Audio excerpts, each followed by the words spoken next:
Hello friends, welcome to Zahreen classes. आज हम लोग थोड़ा डिफरेंट टॉपिक एक कवर करेंगे। ये टॉपिक इतना इम्पोर्टेंट है कि हर एक कोई भी एग्ज़ाम हो, चाहे आपका लॉ का एग्ज़ाम हो, चाहे आप लोग कोई एंट्रेंस दे रहे हो, चाहे एआईबी हो, नेट हो, इस टॉपिक से एक आध सवाल पूछ ही लिए जाते हैं। तो तुरंत से एक छोटा सा टॉपिक, लेकिन बहुत इंपॉर्टेंट टॉपिक आज हम लोग कवर कर लेंगे, जो कि आप लोगों को दिख रहा है, difference between public and private company. ठीक है, इस टॉपिक से काफ़ी ज़्यादा सवाल पुटअप हो जाते हैं।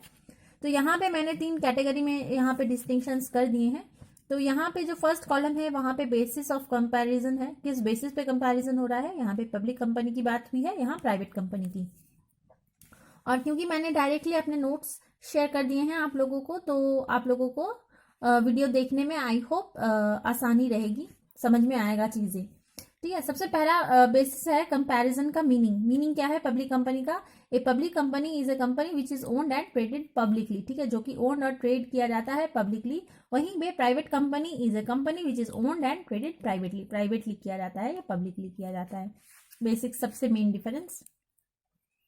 उसके बाद ये क्वेश्चन काफी पूछे जाते हैं कि मैक्सिमम मेंबर्स कितने होते हैं पब्लिक कंपनी में। तो मैक्सिमम तो कुछ लिमिट डिफाइन नहीं किया है, अनलिमिटेड हो सकते हैं, लेकिन हाँ प्राइवेट कंपनी में ये 200 है। तो पहले ये 50 था, अब बढ़ा करके 200 कर दिया गया है। फिर मिनिमम डायरेक्टर्स, ये तो सबसे ज्यादा बार पूछे जाते हैं कि मिनिमम डायरेक्टर्स पब्लिक कंपनी में कितने होते हैं। तो वो 3 हैं और प्राइवेट में 2 हैं। सफिक्स क्या जोड़ा जाता है, यानी बाद में कंपनी के नाम के बाद में पब्लिक कंपनी अगर सिर्फ होती है तो फिर लिमिटेड जोड़ा जाता है, और प्राइवेट लिमिटेड जोड़ा जाता है प्राइवेट कंपनी में, रिलायंस इंडिया प्राइवेट लिमिटेड, ऐसे टाइप का। ठीक है, तो ये प्राइवेट लिमिटेड हो गया प्राइवेट के लिए। मिनिमम मेंबर्स कितने होंगे, तो पब्लिक कंपनी क्रिएट करने के लिए, शुरू करने के लिए कम से कम मिनिमम 7 मेंबर होने चाहिए। ठीक है, इसमें कंफ्यूज नहीं होना है। मिनिमम मेंबर 7 है और मिनिमम डायरेक्टर्स 3 है। और प्राइवेट में मिनिमम 2 लोग मिलकर ही एक प्राइवेट कंपनी जो है वो स्टार्ट कर सकते हैं। अब स्टार्ट ऑफ बिजनेस क्या है, after receiving certificate of incorporation and certificate of commencement of business. ठीक है, कब स्टार्ट हो जाता है, जब सर्टिफिकेट ऑफ इनकॉर्पोरेशन और कमेंसमेंट ऑफ बिजनेस का सर्टिफिकेट मिल जाए पब्लिक कंपनी के केस में, तब वो स्टार्ट हो सकता है। और यहाँ पे सिर्फ certificate of incorporation private company के केस में ही काफी है। ठीक है, यहाँ पे certificate of commencement of business की जरूरत नहीं पड़ती प्राइवेट कंपनी में, लेकिन पब्लिक कंपनी में दोनों ही चीजें आवश्यक है, certificate of incorporation as well as certificate of commencement of business. Clear, ये हो गया स्टार्ट ऑफ बिजनेस का बेसिक। उसके बाद है स्टैट्यूटरी मीटिंग। स्टैट्यूटरी मीटिंग जो पब्लिक कंपनी के केस में है वो कंपलसरी है, होना ही पड़ेगा, स्टैट्यूटरी मीटिंग करना ही पड़ेगा, लेकिन प्राइवेट कंपनी में ये ऑप्शनल है। इश्यू ऑफ प्रोस्पेक्टस या statement in lieu of prospectus, ये भी ऑब्लिगेटरी है। पब्लिक कंपनी को जो है वो ये प्रोस्पेक्टस इशू करना ही होगा, या कोई स्टेटमेंट प्रोस्पेक्टस के ल्यू में जगह पर। लेकिन यहाँ पे प्राइवेट कंपनी में ऐसी कोई जरूरत नहीं है, नॉट रिक्वायर्ड। फिर पब्लिक सब्सक्रिप्शन अलाउड है, पब्लिक कंपनी है, पब्लिक के लिए है, तो पब्लिक सब्सक्रिप्शन अलाउड है। प्राइवेट कंपनी में ये अलाउड नहीं है। ठीक है, पब्लिक सब्सक्रिप्शन नहीं किया जा सकता है। Of quorum at AGM, AGM का क्या कोरम होगा, एजीएम यानी एनुअल जनरल मीटिंग। तो उसमें है कि minimum 5 members must present in person. Public company में 5 मेंबर्स आवश्यक ही है कि वो लोग प्रेजेंट हो, और प्राइवेट कंपनी में 2 members must present in person. अब बात हो रही है ट्रांसफर ऑफ शेयर्स के बारे में। तो ट्रांसफर ऑफ शेयर करना बिल्कुल फ्री है, ट्रांसफर कर सकते हैं, लेकिन प्राइवेट कंपनी में रिस्ट्रिक्टेड है ट्रांसफर ऑफ शेयर। ठीक है, minimum paid up capital public company का 5 लाख है और प्राइवेट कंपनी का 1 लाख है। कंसेंट ऑफ द डायरेक्टर्स, क्या जरूरी है क्या नहीं है, तो देखिए directors of a public company must have file with the registrar. ठीक है, रजिस्ट्रार के पास फाइल करेगा एक कंसेंट, अपना कंसेंट कि वो एक्ट करना चाहता है as director of the company, ये पब्लिक कंपनी के केस में। लेकिन ऐसा कुछ भी कंसेंट देने का जरूरत प्राइवेट कंपनी में नहीं पड़ता है। ठीक है, तो ये हो गया, समझ में आया कि कंसेंट ऑफ डायरेक्टर्स क्या है। अब आते हैं नेक्स्ट पेज पर, आर्टिकल्स ऑफ एसोसिएशन का जो पॉइंट है उसमें देखिए, public company can adopt the model articles of association given in the companies act. तो कंपनीज एक्ट में एक मॉडल आर्टिकल्स ऑफ एसोसिएशन का फॉर्मेट जो है दिया हुआ है, मॉडल दिया हुआ है, वो ही पब्लिक कंपनी जो है वो एक्सेप्ट कर सकती है, अडॉप्ट कर सकती है। लेकिन प्राइवेट कंपनी के केस में क्या है, उन लोगों को खुद से must prepare and file its own articles of association.